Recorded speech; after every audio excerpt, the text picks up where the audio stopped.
First time. First time mo rin? Inihaw na saba. Yun, no? Tapos lalagyan niya ng margarine. No. Titikman natin. So, Yung isa na may gatas, yung isa puro lang. Mamalangin po tayo sa loob, ma. Saan pwede mo po? Pwede ka muna pumasok dito, mga po. Sinugba na saging. Anya dahil si Raman. Sa kalkalakaw, dati niya kibin. Okay guys, tikman natin ang sinugba or inihaw or tinuno na saging na saba. Yan, no?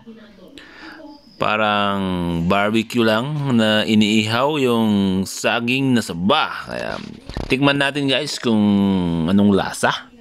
It's my first time to taste this kind of street food, sinugba. So para siyang yung lasa parang lang siya, parang kamuting kahoy kasi matigas siya kasi naihaw nga siya.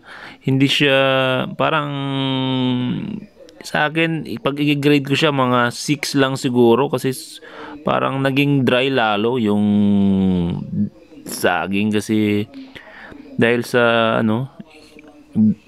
sobrang dry niya, parang nawawala yung taste niya na saging. So pag i-grade ko siya mga 6 lang siguro. Yun, no?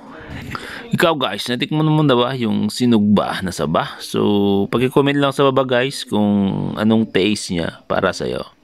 Yun, no?